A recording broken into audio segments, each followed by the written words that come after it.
इसके पश्चात हम इस उपन्यास की भूमिका पढ़ेंगे, क्योंकि भूमिका में से भी नेट में बहुत सारे क्वेश्चन पूछे गए हैं और वर्ग 1 की परीक्षा में भी कुछ क्वेश्चन भूमिकाओं से उपन्यास की पूछे गए हैं।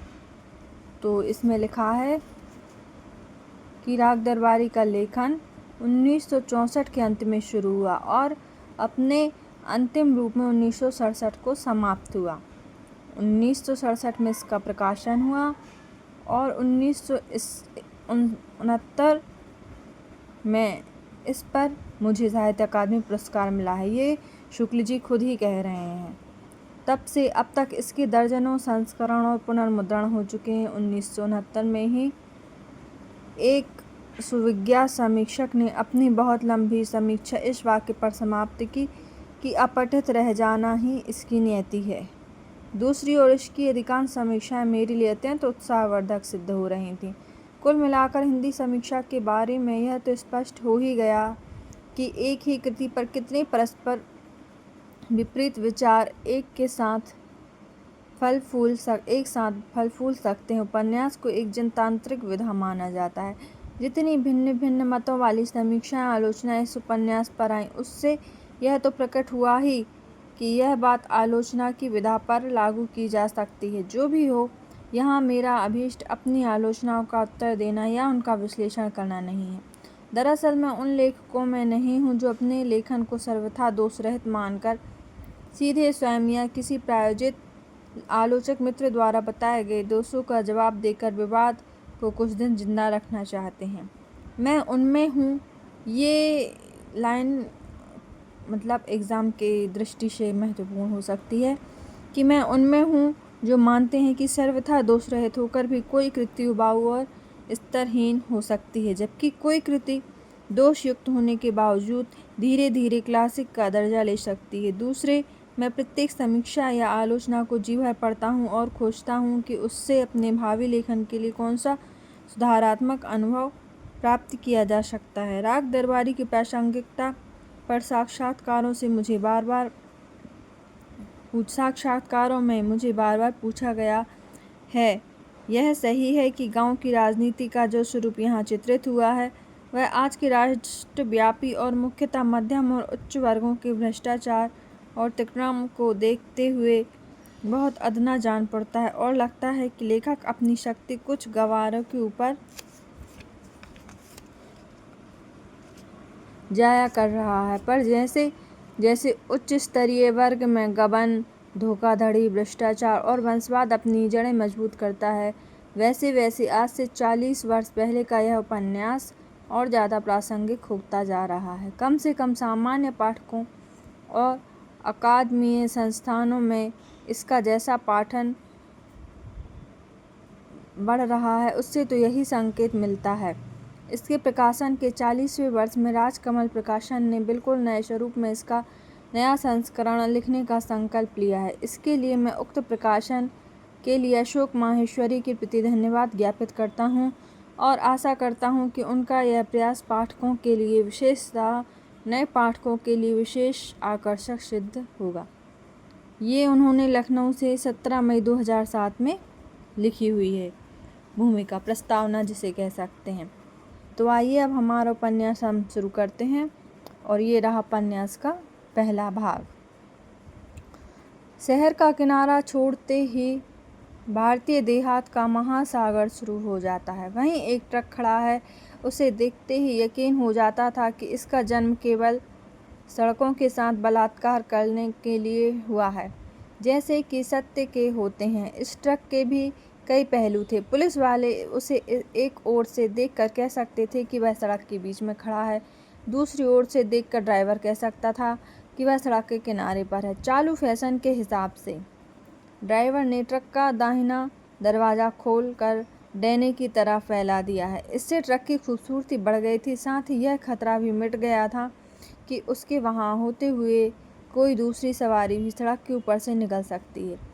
सड़क के एक ओर पेट्रोल स्टेशन था, दूसरी ओर छप्परों, लकड़ी और टीन के सड़े टुकड़ों और स्थानीय क्षमता के अनुसार निकलने वाले कबाड़ की मदद से खड़ी की हुई दुकानें थीं।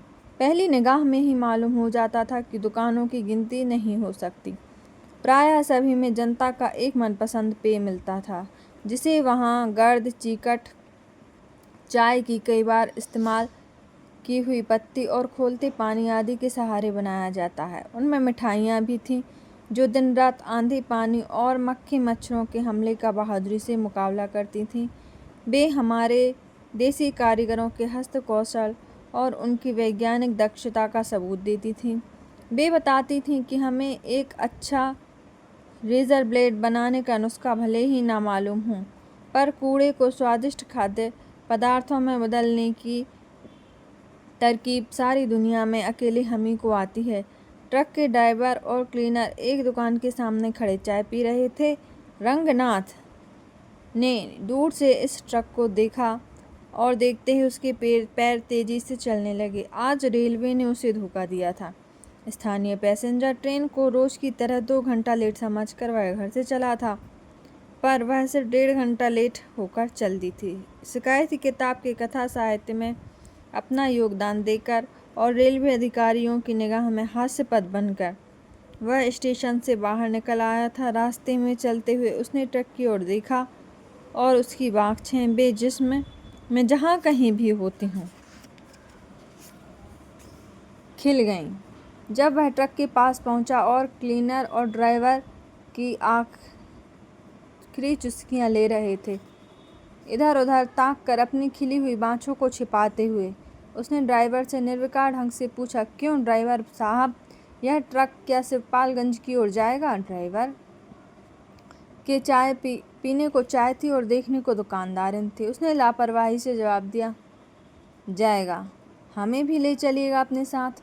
15वें मील पर उतर पड़ेंगे, शिवपालगंज तक जाना है। ड्राइवर ने दुकानदारिन की सारी संभावनाएं एक साथ देख डाली। अपनी निगाह रंगनाथ की ओर घुमाई। आहा, क्या हुलिया था! नव कंज लोचन कंज मुख कर कंज पद कंजारुणम। पैर खद्दर के जमाने में, सिर खद्दर की टोपी में, बदन खद्दर के कुर्ते में, कंधे से लटकता हुआ भूदानी झोला, हाथ में चमड़े की अटैची।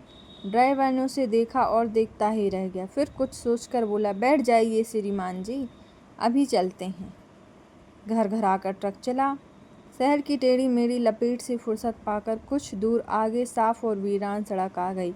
यहाँ ड्राइवर ने पहली बार टॉप गियर का उपयोग किया, पर वह फिसल कर न्यूट्रल में गिरने लगा। हर 100 गज के बाद गियर फिसल जाता और एक्सीलेटर दबे होने से ट्रक की घरघराहट बढ़ जाती, रफ्तार धीमी हो जाती। रंगनाथ ने कहा, ड्राइवर साहब, तुम्हारा गियर तो बिल्कुल अपने देश की हुकूमत जैसा है। ड्राइवर ने मुस्कुराकर वह प्रशंसा पत्र ग्रहण किया। रंगनाथ ने अपनी बात साफ करने की कोशिश की। कहा, उसे चाहे जितनी बार टॉप गियर में डालो, 2 गज चलते ही फिसल जाती है और लौटकर अपने खांचे में आ जाती है। ड्राइवर हंसा, बोला, ऊंची बात कह दी श्रीमान जी ने। इस बार उसने गियर को टॉप में डालकर अपनी एक टांग लगभग 90 के अंश कोण पर उठाया और गियर को जांघ के नीचे दबा लिया। रंगनाथ ने कहना चाहा कि हुकूमत चलाने का भी यही नुस्खा है, पर यह सोचकर कि बात जरा ऊंची हो जाएगी, वह चुप बैठा रहा। उधर ड्राइवर ने अपनी जांघ गियर से हटाकर यथास्थान वापस पहुंचा दी थी। गियर पर उसने एक लंबी लकड़ी लगा दी थी और उसका सिरा पैनल के नीचे ठोक दिया था। ट्रक तेजी से चलता रहा। उसे देखते ही साइकिल सवार, पैदल, इक्के, सभी सवारियां कई फर्लांग पहले से ही खौफ के मारे सड़क के नीचे उतरकर चली जाती थी। जिस तेजी से वे भाग रही थीं, उससे लगता था कि उनकी निगाह में वह ट्रक नहीं है, वह आग की लहर है। बंगाल की खाड़ी से उठा हुआ तूफान, जनता पर छोड़ा हुआ कोई बदकलाम अहलकार है, पिंडारियों का गिरोह है। रंगनाथ ने सोचा, उसे पहले ही ऐलान करा देना था कि अपने अपने जानवर और बच्चों को घर में बंद करा लो। शहर से अभी एक ट्रक छूटा है। तब तक ड्राइवर ने पूछा, कहिए श्रीमान जी, क्या हाल चाल है? बहुत दिन बाद देहात की ओर जा रहे हैं? रंगनाथ ने शिष्टाचार की इस कोशिश को मुस्कुराकर बढ़ावा दिया। ड्राइवर ने कहा, श्रीमान जी आजकल क्या कर रहे हैं? घास खोद रहा हूँ। ड्राइवर हंसा। दुर्घटनावश एक 10 साल का नंग धड़ंग लड़का ट्रक से बिल्कुल ही बच गया। बचकर वह पुलिया के सहारे छिपकली सा गिर पड़ा। ड्राइवर इससे प्रभावित नहीं हुआ। एक्सीलेटर दबाकर हंसते हंसते बोला, क्या बात कही है, जरा खुलासा समझाइए। कहा तो घास खोद रहा हूँ, इसी को अंग्रेजी में रिसर्च कहते हैं। पर साल MA किया था, इस साल से रिसर्च शुरू की है। ड्राइवर जैसे अलिफ लैला की कहानियाँ सुन रहा हो मुस्कुराता हुआ बोला, और श्रीमान जी शिवपालगंज क्या करने जा रहे हैं? वहाँ मेरे मामा रहते हैं। बीमार पड़ गया था, कुछ दिन देहात में जाकर तंदुरुस्ती बनाऊंगा। इस बार ड्राइवर काफ़ी देर तक हंसता रहा। बोला, क्या बात बनाई है श्रीमान जी ने? रंगनाथ ने उसकी ओर संदेह से देखते हुए पूछा। जी, इसमें बात बनाने की क्या बात है? वह इस मासूमियत पर लोटपोट हो गया। पहले की ही तरह हंसते हुए बोला, क्या कहने? अच्छा जी, छोड़िए भी इस बात को। बताइए मित्तल साहब के क्या हाल है? क्या हुआ उस हवालाती खून वाले मामले का? रंगनाथ का खून सूख गया। भर्राए गले से बोला, अजी मैं क्या जानूं मित्तल कौन है? ड्राइवर की हंसी में ब्रेक लग गया। ड्राइवर की रफ्तार भी कुछ कम पड़ गई। उसने रंगनाथ को एक बार गौर से देखकर पूछा, आप मित्तल साहब को नहीं जानते? नहीं। जैन साहब को? नहीं। ड्राइवर ने खिड़की के बाहर थूक दिया और साफ आवाज में सवाल किया, आप CID में काम नहीं करते? रंगनाथ ने झुंझलाकर कहा, CID? यह किस चिड़िया का नाम है? ड्राइवर ने जोर से सांस छोड़ी और सामने सड़क की दशा का निरीक्षण करने लगा। कुछ बैलगाड़ियां जा रही थीं और जहां कहीं भी मौका मिले वहां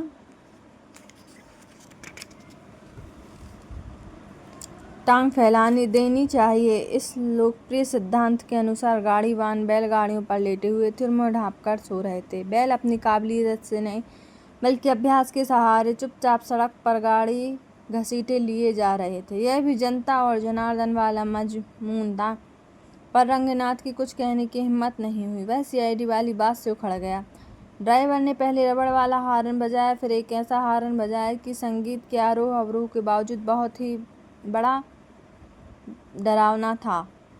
पर गाड़ियां अपनी राह चलती रहीं। ड्राइवर काफ़ी रफ्तार से ट्रक चला रहा था और बैलगाड़ियों के ऊपर से निकाल ले जाने वाला था। पर गाड़ियों के पास पहुंचते पहुंचते उसे शायद अचानक मालूम हुआ कि वह ट्रक चला रहा है, हेलीकॉप्टर नहीं। उसने एकदम से ब्रेक लगाया, पैनल से लगी हुई लकड़ी नीचे गिरा दी, गियर बदला और बैलगाड़ियों को लगभग छूता हुआ उनसे आगे निकल गया। आगे जाकर उसने घृणापूर्वक रंगनाथ से कहा, CID नहीं हो तो तुमने खद्दर क्यों डांट रखा है जी? रंगनाथ इस हमले से लड़खड़ा गया था, पर उसने इस बात को मामूली जांच पड़ताल का सवाल मानकर सरलता से जवाब दिया, खद्दर तो आजकल सभी पहनते हैं। अजी कोई तुक्का आदमी तो पहनता नहीं, कहकर उसने दोबारा खिड़की के बाहर थूका और गियर को टॉप में डाल दिया। रंगनाथ का पर्सनालिटी कल्ट समाप्त हो गया।